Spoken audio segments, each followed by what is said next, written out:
Bobby Gerber, managing partner of Neil Gerber Eisenberg. Bobby is known not only for his legal acumen, but for his steady leadership, collaborative spirit, and commitment to building an inclusive and forward-looking organization. A partner in the corporate and securities practice group, Bobby focuses on counseling private companies on the full actual and governance matters that shape their operations around the world. Beyond his corporate practice, Bobby serves as a strategic advisor to wealthy families and entrepreneurs, guiding them through pivotal business and personal decisions. Deeply committed to community service and education, Bobby serves on the development committee of Chicago Legal Aid Clinic, the alumni board of the Sciences at Indiana University, and the alumni board of the Bourne's Jewish Studies program at Indiana University. He is a member of the Board of Regents of Hebrew University, president of the American Friends of the Hebrew University's Midwestern Board, and member of the governing commission of the Hillels of Illinois. Bobby? Matt, thank you for that very kind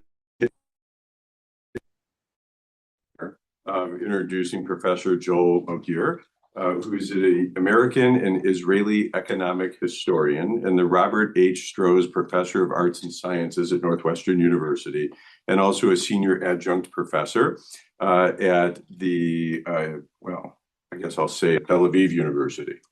Forgive you, because you are a graduate of Hebrew U. He was born in Lebanon, I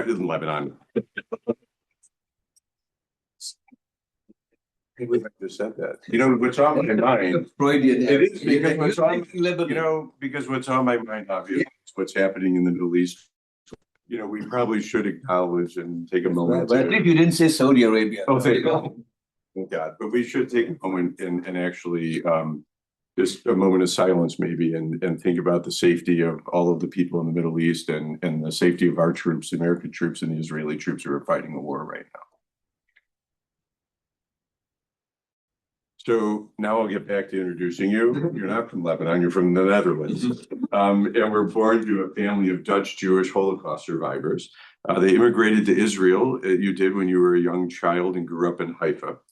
He did receive, as I said, his BA in economics and history at Hebrew University and received a master's of economics and a PhD in economics, both from Yale University, where you taught for a little bit, and then found your home in the mid-'70s at Northwestern University, right up the road from us here in Evanston, and has been there teaching ever since. He conducts his research in economic history in the period of 1750 to 1914, and his current research is concerned with the understanding of the economic and intellectual roots of technology and technological progress, and the growth of useful knowledge in European societies, as well as the impact that industrialization and economic progress had on economic welfare. Thank you. Yeah, thank you. And you are the 2025 award, you've been awarded the 2025 Nobel Memorial Prize in Economic Sciences for having identified the prerequisites for sustained growth through technological progress. And the Nobel Committee said for, quote, demonstrate that if innovations are to succeed one another in self-generating process, not only do we need to know that something works, but we also need to have scientific explanations for why. So with all of that said, it's my pleasure and honor to introduce and welcome the Nobel Memorial Prize winner in economics, Nobel laureate, Professor Joel Mokyr. Thank you. So you want to ask me questions, Bobby, or would you like me just to start lecturing and, you know, until say 7 o'clock in the evening? Your lectures go that long? Oh, man. Famous for giving long answers to short questions. Then that's, we only have an hour. So we try to be a little concise. But I would love to start with just maybe you talking a little bit about your origins in your intellectual interests and what initially drew you to studying the history and economics. Well, you know, I wanted to be a historian since I was, I think, 7 years old. And the reason was that you know, we were still living in the Netherlands, and we had a house full of books. There weren't any children's books, there were just history books. and I said, gee, this stuff is interesting. And eventually it sort of dawned on me that as opposed to novels, this stuff that actually happened. And it sort of seemed to be, as a 7-year-old, I mean, that actually mattered. These people really were Napoleon, and Julius Caesar and lots of people in between. They actually walked this earth. So this is so interesting. So then I went to Hebrew, and I double majored in economics and history. And then I was, I had reasonably good grades, so I was asked to continue and get a master's. And I hesitated. And that young lady to whom I was engaged at the time, and she'd been my wife since then, she said, "Are you crazy? You're not going to do a master's in history. There's no money in history. Go and do economics and make money." And so that's what I did. I did what I was told. So I went and off and studied it. I was told by a very dear teacher of mine, long deceased, Nachum Gross, who was then professor of economic history at Hebrew. And Nachum said, "Well, if you want to be serious and you want to become an academic, you should go to the US and get a PhD." So that's what I did. And, through a whole bunch of ends, I ended up at Northwestern, and that was in 1974, 52 years ago. And I've been there ever since. And I must say, some people, I guess quite a few people, particularly academics, after a while, they get tired of what they're doing, and, they're spending time at the golf course. And I'm really just as excited and as enthusiastic about my research and my students as I was 50 years ago. It's an incredibly exciting subject because it really asks questions about how did we get what we are and where we are and how we are. And what people who don't sort of study this and don't do this for a living sometimes fail to realize, but they know it, but somehow they don't pay attention to it. And for me, this is a really big question. And that's pointing out how unusually lucky and to be living in our time, because life until, say, about 150 years ago was exactly as Thomas Hobbes says, nasty, brutish, and short. And those are the daily discomforts that we enjoy without thinking about it, thinking things like air summer and indoor plumbing and light that goes on by flipping a switch rather than having to light a whole bunch of candles that then burn down your house. Not to mention the fact that if you have an allergy attack, you take a Benadryl rather than sneezing through the whole day. And if you don't believe me how miserable life was in the past, I urge you practices. And you realize how incredibly fortunate we are, not just in dental care, but also here's something to think about. 20,000 years from now, people will be hopefully digging into the ground and find our skeletons. And the one thing that is we have perfect teeth. Whereas people 100 years ago had terrible teeth. Orthodontists care that we take for granted. We spend a lot of money on it for our kids, but this is normal. It didn't exist. And what happened is, people had, by the age that they were 40, people were essentially had teeth left. I mean, the story about George Washington's wooden teeth is a myth, by the way, but he probably had bad teeth. I mean, then we can agree on that, because almost everybody else had bad teeth, particularly, interestingly enough, after the Great Voyages, which increased the supply of sugar to Europe, raised by slaves on the Caribbean islands, Brazil. And what sugar does, I mean, these are empty calories, but the one thing they'll do is they'll rot your teeth unless you fluoridize the water, which we do, for the time being at least.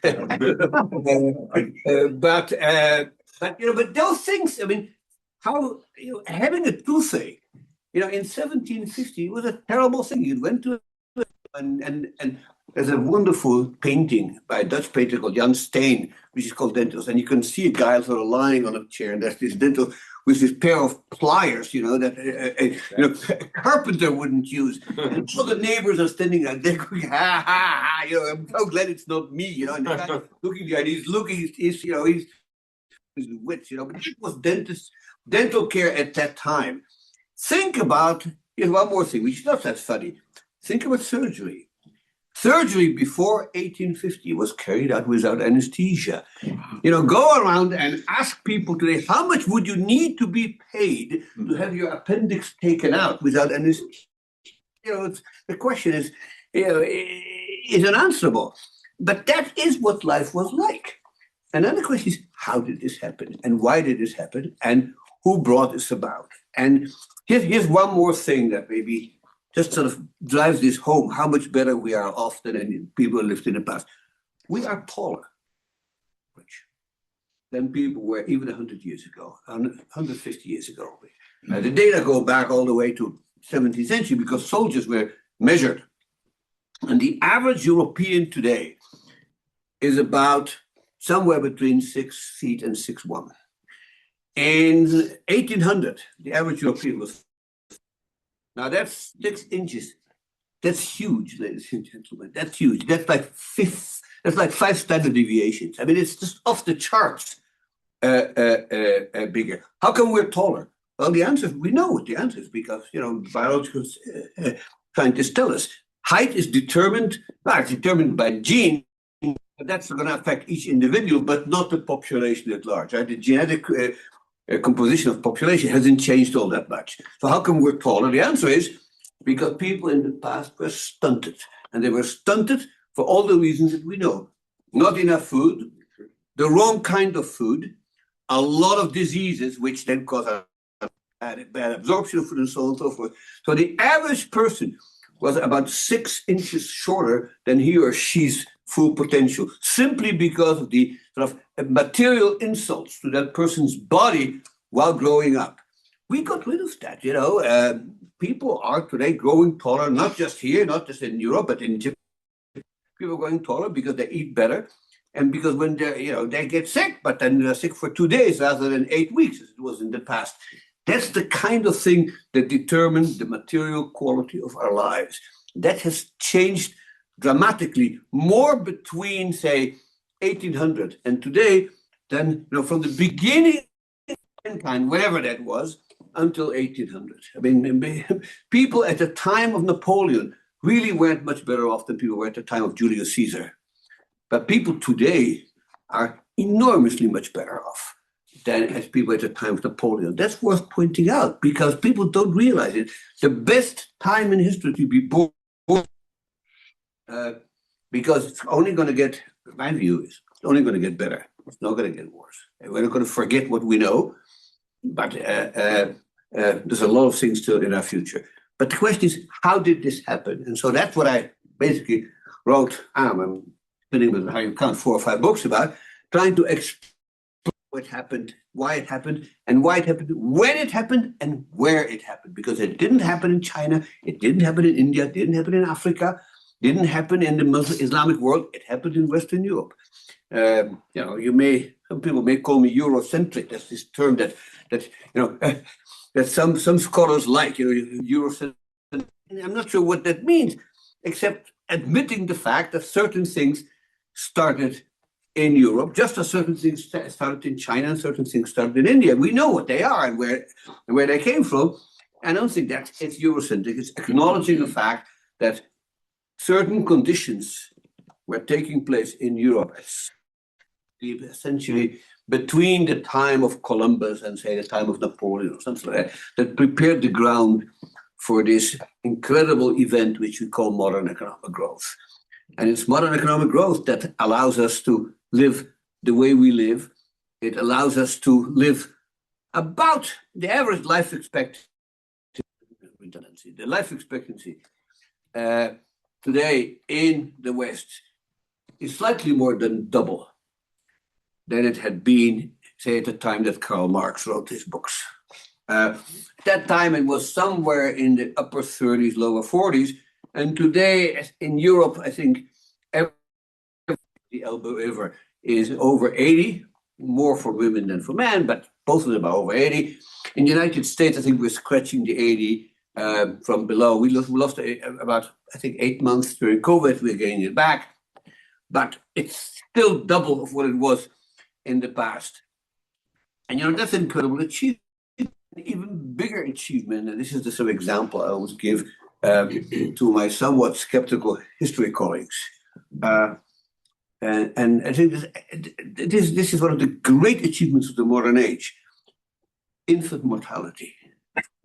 We've basically driven infant mortality to a level that's practically zero. It's never going to be quite zero, but it's in the single digits, in the lower single digits.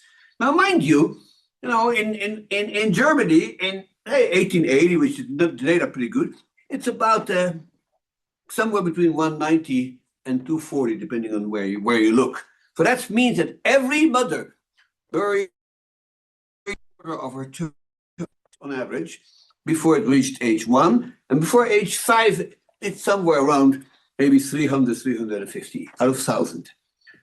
I mean, that, and my sense is that's not cultural.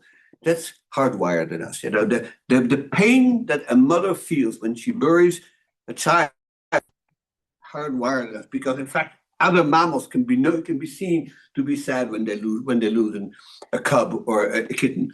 That's hardwired in us, and yet we've done away with it. I mean, it's an incredible story. If you told people in 1840 that infant mortality would go down, to 4 per 1,000, they would be insane. That's the achievement that we have made. I mean, I find this sort of mind-boggling until the present day, and I've been studying this for half a century. The achievement is monumental, and it wasn't really predicted. Even the great Adam Smith, the founder of economics, never in his would have imagined the level of material comfort and well-being that we have reached. And so, what is it that the great Bob Lucas, professor at the University of Chicago, once wrote a sentence that I quote for every class. He says, once you start thinking about that question, it's hard to think about anything else. And, that's what I've been doing for the last 50 years. All right. So, Andrew, no, I'm just kidding. You're going to get a long answer to a short question. You did. But, I'd love to go back, though, and talk about your time at Hebrew University, right? And how that kind of shaped some of your thinking and your growth as an intellect. Can I be upfront about it? Absolutely, please. So I hope you will. I had some of the best teaching anybody can imagine, and I had some of the worst anybody can imagine. And usually it was one after the other. So you walk from one class and your adrenaline is flowing, you go, wow. And then you go to class and, the teacher, I will not specify anymore, was unprepared, unfamiliar with the material, and didn't give a damn about the class. Otherwise, he was fine. I mean, but it was a great university. And as always, at every learning experience, you learn more from your classmates than you learn from your teachers. Okay, that's just the iron rule. I had excellent classmates. They were brilliant. Some of them became quite famous. One of my was a man called Tom Segev, who's written a whole bunch of major books about the history of Israel, and he's quite famous and extremely respected. There were other people in economics and in history as well who became very, very eminent. One of them became one of my closest friends. Became rector of Ben Gurion, president of the Sapir College. I mean, these were extremely good people. The teaching, as I said, it was highly variable. The good teachers were very good, and the bad teachers were really awful. I mean, that's just how it was. And that was, by the way, true in both departments, or both in economics and in history. You get this sort of bifurcation, total distribution. Really good teachers, and here are the really bad teachers. I still remember one of the best teachers I had, and I think he's still alive. It's been a man called Emmanuel Sivan. And Emmanuel Sivan is a very noticed history of the medieval Orient. but for some reason, why they made him teach a course on medieval England, which was far remote from his.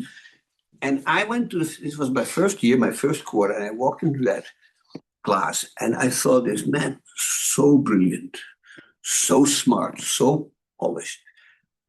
And I remember walking home to my telephone calls were still expensive, and so I wrote a letter to my mother. I wrote, twice a week. And I said, I now know what I want to be when I grow up. I want to be like this Dr. Sivan.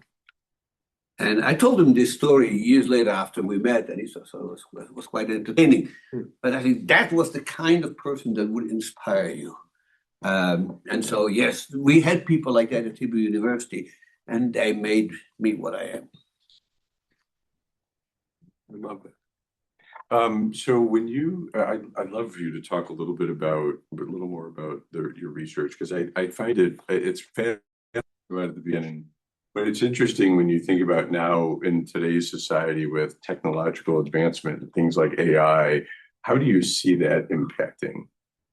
Well, how do you see it impacting society or the innovation that you talk about in your research? Well, I mean, I think we are of innovation, as I see it, is accelerating. It is not slowing down. It is not reaching some kind of steady pace. It's accelerating, and the reason it's accelerating, I'm going to try to keep this non-technical, but basically you should sort of think of a dynamical system, which you have sort of two things that are co-evolving, but they're affecting each other. And if they're affecting each other, then it all depends on whether it is sort of a positive feedback loop or a negative feedback loop. And so you can sort of think as two things move over time, but as one grows, it makes the other grow even faster. Well, when the other grows even faster, it grows even faster. And so together at an ever faster speed. And if the parameters are right, and if there's no sort of bounding conditions, okay, then this system will never settle down. It will keep growing forever. Now, I know nothing's forever, but certainly for the foreseeable future. And so any notion, okay, that everything that has been invented, and all the ones that, I love this metaphor, all the low-hanging fruits have been picked, I mean, this is an idiotic metaphor, because science gives us ladders to climb up in the tree and pick the better fruits up there. And so, but there is a literature that basically argues that. And I think and the reason it's wrong is because it fails to see how sort of technology, let's say, things that we make, you should think about technology fundamentally as having the format of a recipe. So how do you, bake a cake? Well, you take 2 eggs and flour and, 450 or whatever, okay? But it's a set of instructions. And in fact, when you build a nuclear reactor, it's also a set of instructions. It's a much bigger set of instructions, and it's all kind of, do loops and so on. But essentially, it's what it is. Recipes. Technology is about recipes. How do you make something? And then there is knowledge. The Earth is surrounded by an atmosphere, or quantum mechanics, whatever it is. But it's a description of things. And so the two are moving in parallel tracks, but they continuously affect each other. And that's the kind of feedback loop that I'm talking about. And you can easily show that down. Now, the great breakthroughs in this group has been actually technological. There's a whole bunch of new tools that have come online in the last, 40 years that make technology much better. So it's much better. So the new tools are technology, right? You build a new microscope. So this is how essentially the scientific revolution started. They had better tools, okay? Galileo grabs a telescope and he looks up in the sky, and my God, I see the phases of Venus. Wow. Now we have the equivalent of these tools, but on steroids. So I'm just mentioning 3. One of them is lasers. Lasers is a tool. It's a machine. It has hundreds of uses. And if I have a write-up about that. It's all over the map. I mean, lasers has been unbelievable for science, and it's earned all kind of, including the Nobel Prize went to the guys who could prove Einstein's conjecture about gravitational fields. There is, of course, digital computers, which everybody who does any kind of research uses. I mean, it doesn't matter if you're a physicist or, an expert on, French medieval literature, you use a computer. AI is going to be just like that, except even more so. I use AI as a research assistant. Who doesn't? I mean, you look things up, you ask it questions. Sometimes you just need to verify what you already know. Sometimes you vaguely remember something, but you don't remember where you read it. I mean, this happens, maybe this is a symptom of old age. I remember a lot of things, I can't remember where I read it. But when I'm writing a paper, I'm supposed to put in a footnote and say, where do you get this from? Okay, for that, AI is great. You go to AI, it says, who wrote, that, I don't know, that going bold or something. And you get an answer. Sometimes it's wrong. You have to check it. You have to hallucinate. But by and large, it works. But this is going to be a fabulous tool. And if you look at statistics about papers that mention that they've used AI or some version of AI, every field looks like that. So some of it a little bit earlier, some of it a little bit later. The science that this will develop then will help us to come up with even more fantastic techniques. I have no idea what they will look like. And they may be quantum computing. They may be something even more fanciful. I don't know. But that is the fact that I cannot imagine it doesn't mean it's not gonna happen, because nobody in the late 19th century could imagine anything like what we're experiencing. When people ask me, well, won't AI put us all out of work? And I said, yeah, there will be new jobs. And they say, what kind of jobs? And so I said, look, new, there wouldn't be, in the future, I would invent these things. But ask yourself, somebody around 1900, my grandmother was 14 years old in 1900. If somebody would have told her that some of her great-grandchildren would end up being video game designers or cybersecurity experts, idea what anybody was talking about, right? It is exactly the same way. There will be jobs in the year 2070 that we don't have the foggiest idea about. Okay, that seems to be, the nature of the beast. And so in that regard, I think AI promises a great future. I want to say one more thing about AI, because there's this concern that somehow AI is going to create technological unemployment. We'll be all thrown on the street because machines will do the work of paramedics and radiologists and economics professors and whatnot. But let me tell you this. The problem that the human race is facing is not the absence of jobs. It's the absence of labor. It's the absence of manpower, because we don't have enough workers. We will have too few workers supporting too many pensioners, and it's going to get worse and worse. This is a prediction that's 100% sure, because demography, unlike technology, is fully predictable up to a certain point. We know that the population is going to be aging, so the average age is going to go up. We know that the number of people that are going to need to be supported by the people who are working is going to, that known as the dependency ratio, going to go up, and going to be enough people to pay the taxes, to pay for our social security, because we live longer and we're going to need more resources. And so we need machines to do that work. Now, whether we will actually build a robot that can change the diapers in a nursing home, I don't know. But if we don't build that robot, I'm not totally sure we'll ever have enough people who do that kind of work. And so I'm counting on some kind of confluence of AI and robotics to replace things that people are doing now, because we are not going to have enough workers. And the way the West is moving, I mean, right now, in the entire European continent, plus the United States, plus most of the industrialized Far East, Japan, South Korea, Singapore, Taiwan, None of these populations are reproducing themselves. They're not replacing themselves. The growth fertility rates are about 1.4, 1.5. In South Korea, it's under 1. You need about 2, slightly over 2 for a society to replace itself. They're not doing that. The only place in the world where there's still population growth is in Africa, and they're coming down quickly. And so the world population probably will peak at somewhere around 2040, and it will go down. How far down? That is, of course, harder to say, but it will go down. But worse than going down, it will get older on average. And the proportion of people over 65 as a percentage of the population is going to go up. And somebody's going to have to do the work. And if it's not poor people, it will have to be machines. We can build them. But what we need to do is focus on those areas in innovation that give us this.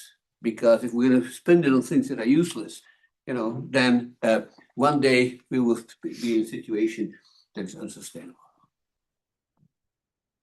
Yeah. So, as a lifelong researcher, I'm drawn to ask you, what are you going to work on next? What are the big themes and questions that you're drawn to explore at this stage of your career? Oh yeah, I'm just getting started. Yeah. So I am in the. I should say, but the last couple of months been kind of busy with a few minor distractions here and there. But I'm writing a book at the moment with 2 co-authors, which is actually going to go to the root of how the transformation that I talked about earlier actually happened. Not just how it happened, but why it happened, where it did, when it did. And actually, we know where and when it happened. We know basically there's a wide consensus that all of this happened in Great Britain, England and Scotland, somewhere in the middle of the 18th century. It gets started. It's known as the Industrial Revolution. And sort of economic historians have been knocking their head against the wall of the Industrial Revolution now for at least a century. Long before I came on the scene, people were writing books about it. I've written a couple of books about it. And so it seemed like there was nothing new to say. It turns out there is. And I'll tell you briefly what we're trying to do. And so here's the thing. You talk about industrial revolution, you talk about innovation. And most of the innovations are well documented. Everybody knows about the steam engine. Everybody knows about the cotton industry. Everybody knows about, a couple of other past-breaking inventions. If you take my course in the Industrial Revolution, then for instance, about the importance of measuring longitude at sea. It sounds like a small thing, but let me tell you, it's huge. If you're a captain of a ship and you only know your latitude, you don't know your longitude, you're in trouble, man. I'll tell you, quite a few ships were lost because they got it wrong. So they solved all these problems. But how and why there? And so here is the answer that we're giving. That's at least in large part novel. People have always been writing about this in terms of the inventors. So everybody knows about James Watt, and everybody knows about Edward Jenner, who discovered the smallpox vaccination. We know about the inventors, but in fact, you need the inventors, but the inventors are never enough. You need people who implement the invention. You need people who can read a blueprint or whatever the equivalent of that was in the 18th century and can build something, not once, not twice, but over and over and over again so that you get a machine that you can use in industry. Okay, so scaling up is a big deal. So is maintenance, because machines built in the 18th century, ladies and gentlemen, this is no secret, they break down a lot. And unfortunately, they're much harder to repair than machines today, because machines today are made of interchangeable parts. So if a part breaks, you take a screwdriver, take it out, put in a new one, you're good to go. Not then. The man comes in with a chisel and a hammer, and he works on it for hours and hours. You need skills. And the importance of skills, not of the inventors, but of people who follow the instructions of the inventors, turns out to be an under-researched part of economic history. And we show in that book, half of it is written, the other is sort of in our heads, that what the countries that developed first had, more than anything else, was skilled artisans. These were basically engineers, blacksmiths, various technicians, mechanics of different kinds, some of them chemists, but they all were people who had skills. They didn't have college degrees. They did, some of them were barely literate, but they were extremely good with their hands. They were, dexterity was really important. But of course, dexterity isn't enough. You need to be trained. And so the question is, who trained them? And so the answer turns out to be there are no technical schools, there were no engineering schools. France had a few engineering schools. England didn't have them until much later. If you are going to be a skilled mechanic in the 18th, early 19th century, you were trained by another skilled mechanic. Okay, you were an apprentice to another mechanic who taught you the tricks. Basically, he didn't teach you anything. He just said, "Well, look what I do and do the same." That's how this works. It works through imitation, emulation, examples. That's how it works. That's how they taught. I mean, there may be better people who taught the principles, but most of them just basically, if you're smart, you can see what I'm doing and you do the same. Okay, so that's, people like the great Joseph Bramah, one of the great mechanics of that time. That's how he raised a whole, school of technicians and mechanics, just like himself, basically by making them come to his workshop and do what they do. And so what we show in this book and in the papers we written about it is that not only in England had more skilled workers than anybody else, but they trained them better. And that is because the apprenticeship system in England was market-based. And most of the continent, much of the apprenticeship system is run by guilds. And guilds were these organizations that were kind of rigid and they were controlling it, told everyone what you can teach and what you can't teach. In England, basically, what masters did is they taught whatever they wanted to. And the guilds barely intervened because guilds in England had been weakened for centuries by guys like Henry VIII and other sort of Philistines. And so by the 18th century, Britain has a training system of apprentices and masters that's market-based. And that means, in principle, that the best students find the best masters. And they create an elite of engineers and mechanics that nobody else has. And here's one of the things that you would expect. And that is, well, if that's so, then when the continental countries want to industrialize, it happens largely, after the end of the Napoleonic Wars, they would bring in British mechanics and artisans to train themselves. And that's exactly what happens. All over Europe, in France, in Germany, in the Habsburg Empire, in Belgium, even in Russia, they're full of English and Scottish mechanics who teach the locals how to run the machinery. They can buy the machinery from England. Eventually, they build it themselves, but they can buy it from England. But they don't know how to operate it. And worse, they can't fix it when it breaks down. And so here is an interesting factoid. If you go to a city in the now Russian-occupied part of Ukraine, a city called Donetsk, it's the center was the center of the Ukrainian heavy industry, mostly iron industry.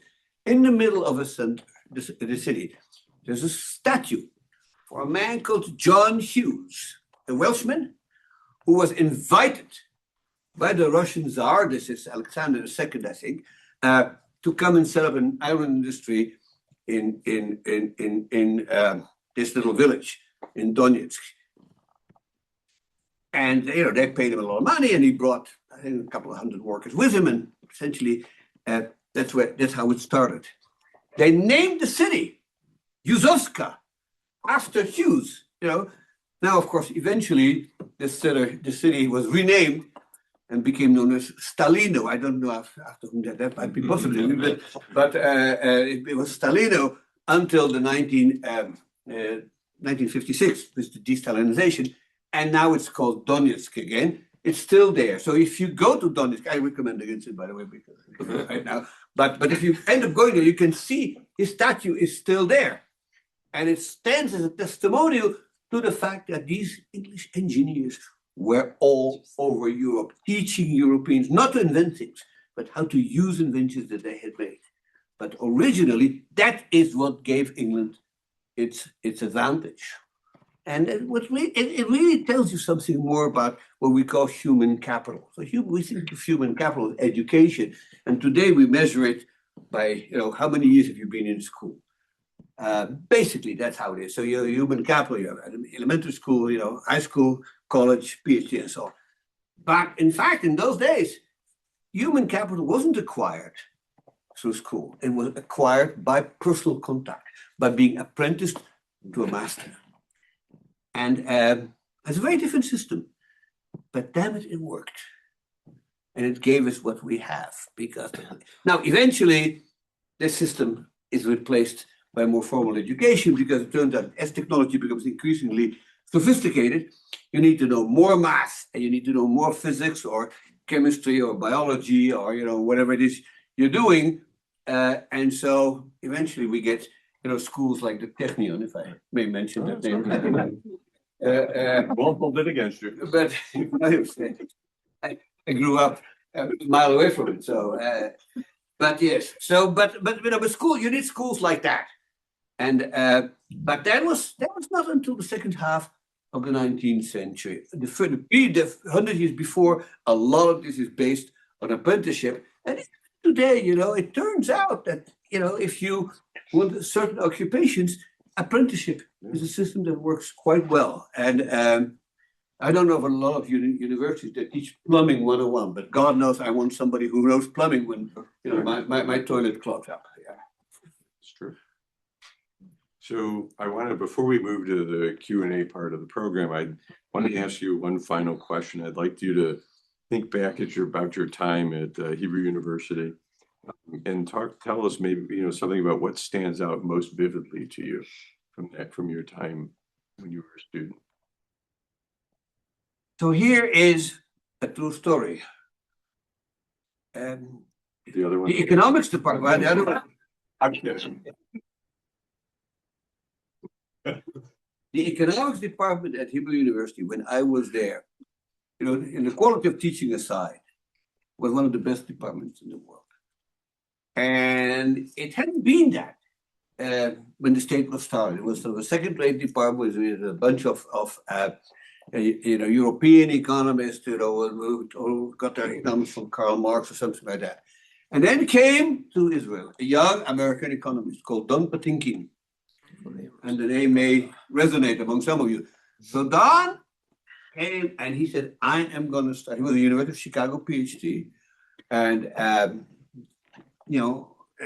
fully trained in sort of cutting edge economics as of the time, I think in 1953 or something. And he basically built single-handedly a department of economics that was one of the best in the world. They published in all the top journals. They edited them, eventually ended up editing them.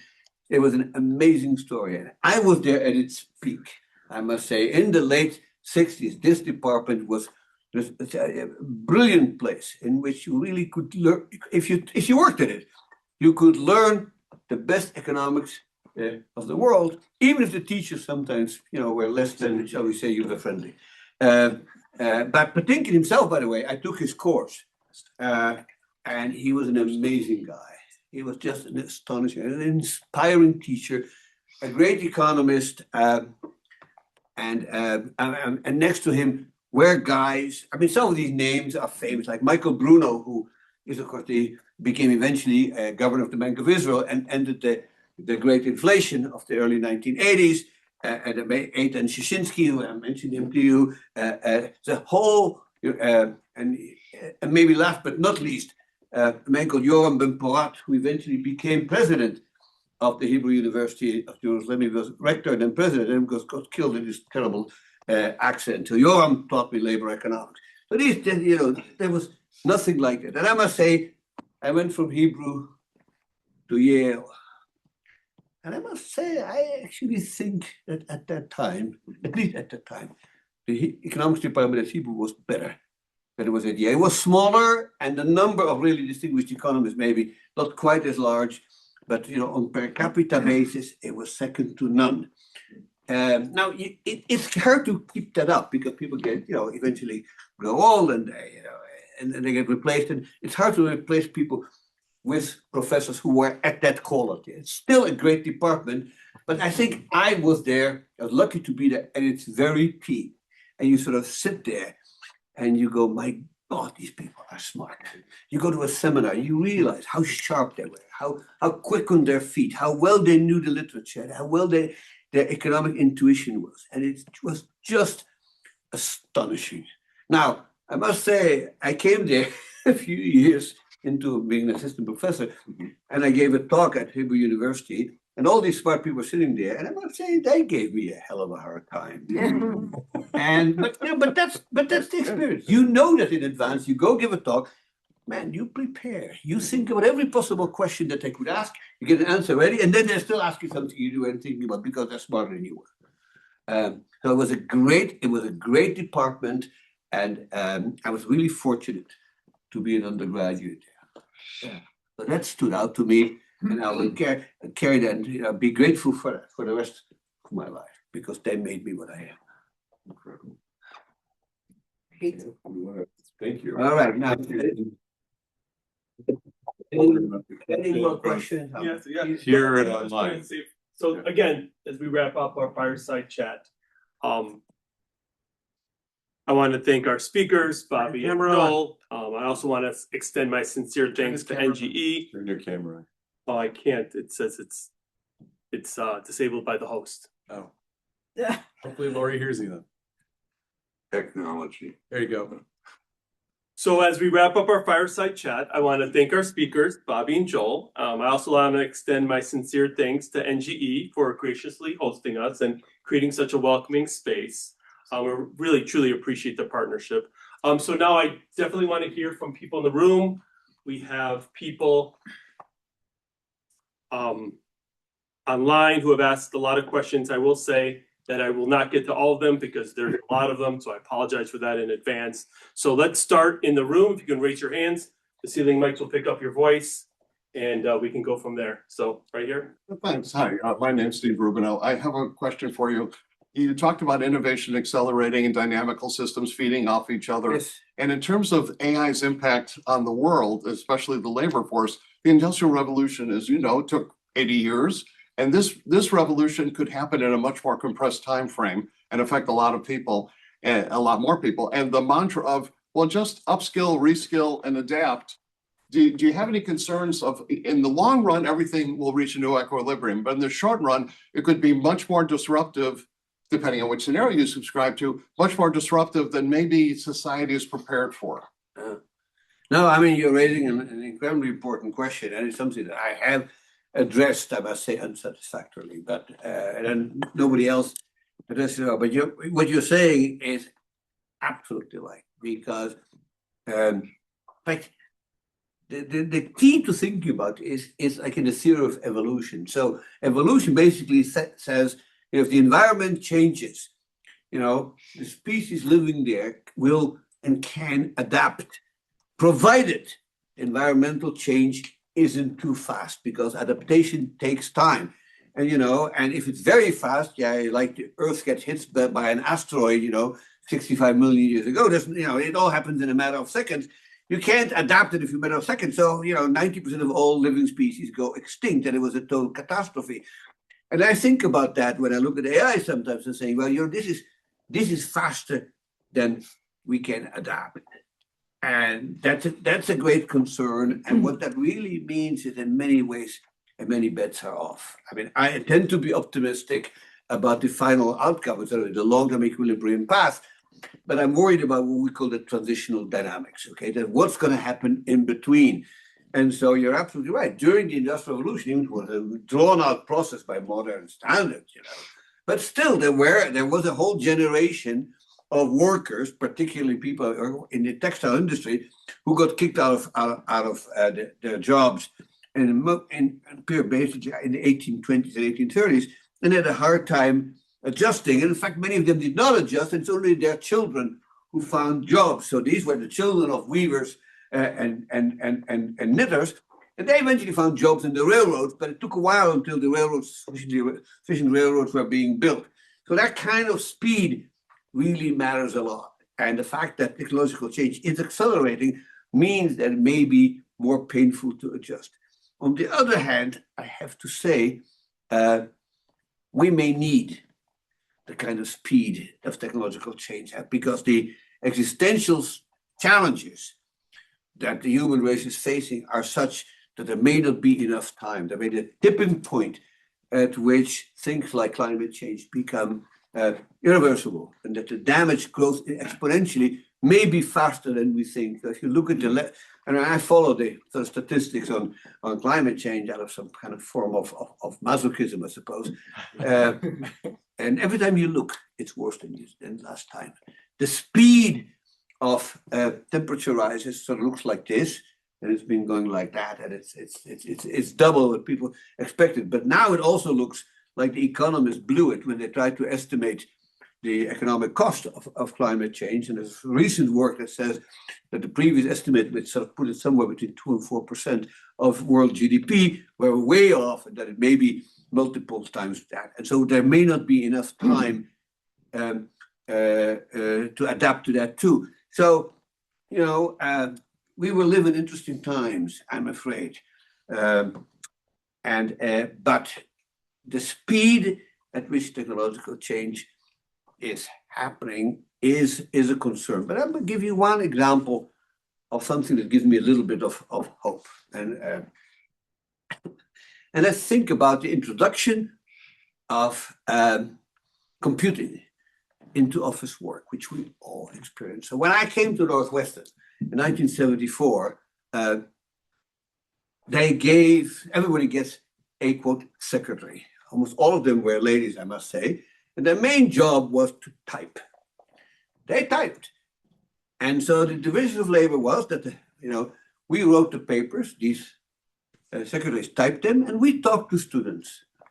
And then one day, word processing came in fairly quickly, and all of a sudden we were told, your secretaries will no longer type your papers, you type your own damn papers.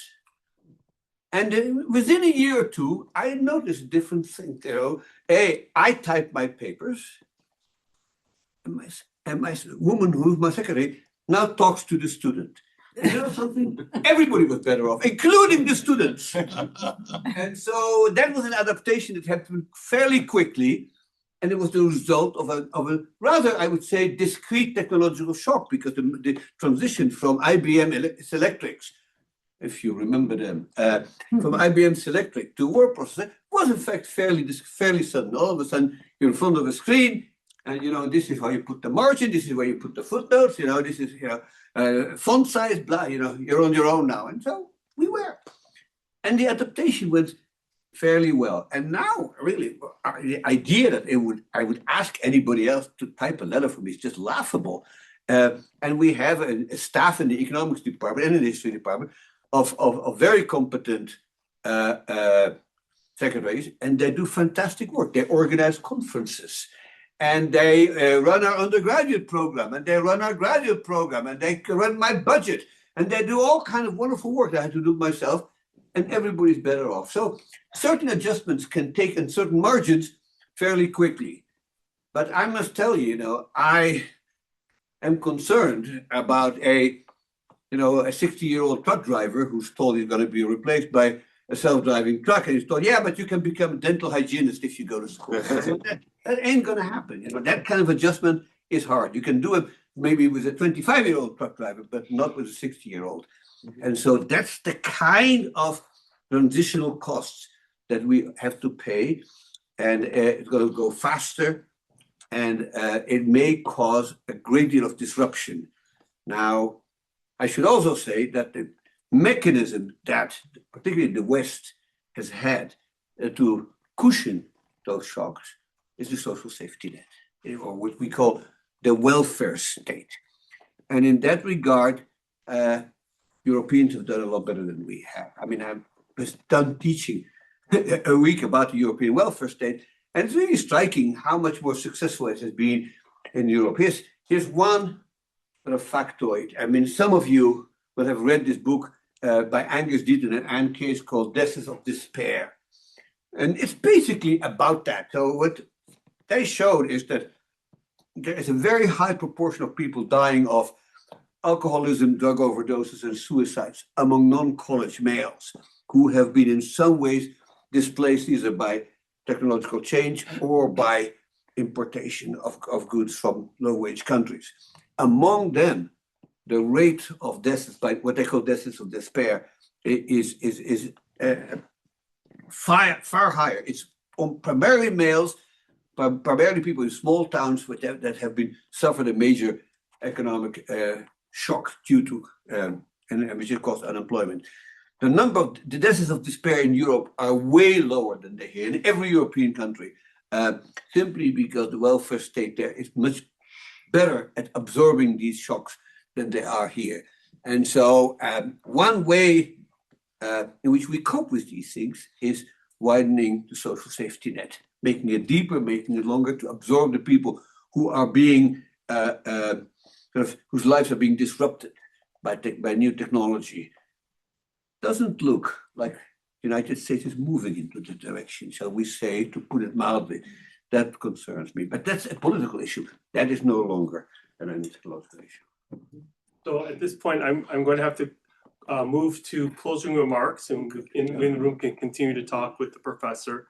But again, I would like to highlight at a moment like this, so close to Purim, a holiday about resilience and in the face of uncertainty, that we are reminded of the enduring strength of the Hebrew University community and its vital importance to standing together. So with that, Bobby, would certainly like to have you give us our closing remarks. Just would like to thank everyone on behalf of the American Friends of Hebrew University for being here in the room today and joining us online for the program. And a big thank you to our Nobel laureate, Professor Mokyr. Thank you so much for being here and sharing your thoughts with us today. We greatly appreciate it.